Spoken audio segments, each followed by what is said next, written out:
صحیح بخاری حدیث نمبر 317۔ حضرت عائشہ رضی اللہ تعالی عنہا نے فرمایا، ہم ذوالحجہ کا چاند دیکھتے ہی نکلے۔ رسول اللہ صلی اللہ علیہ وسلم نے فرمایا کہ جس کا دل چاہے تو اسے عمرے کا احرام باندھ لینا چاہیے، کیونکہ اگر میں ہدی ساتھ نہ لاتا تو میں بھی عمرے کا احرام باندھتا۔ اس پر بعض صحابہ نے عمرے کا احرام باندھا اور بعض نے حج کا۔ میں بھی ان لوگوں میں سے تھی جنہوں نے عمرے کا احرام باندھا تھا، مگر عرفہ کا دن آ گیا اور میں حیض کی حالت میں تھی۔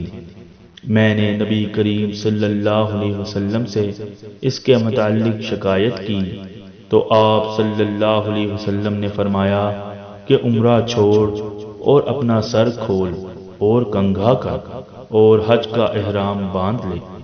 میں نے ایسا ہی کیا، یہاں تک کہ جب حسبہ کی رات آئی تو آپ صلی اللہ علیہ وسلم نے میرے ساتھ میرے بھائی عبد الرحمن بن ابی بکر کو بھیجا۔ میں تنعیم میں گئی اور وہاں سے اپنے عمرہ کے بدلے دوسرے عمرے کا احرام باندھا۔ ہشام نے کہا کہ ان میں سے کسی بات کی وجہ سے بھی نہ ہدی واجب ہوئی اور نہ روزہ اور نہ صدقہ۔ تنعیم حد حرم سے قریب 3 میل دور ایک مقام کا نام ہے۔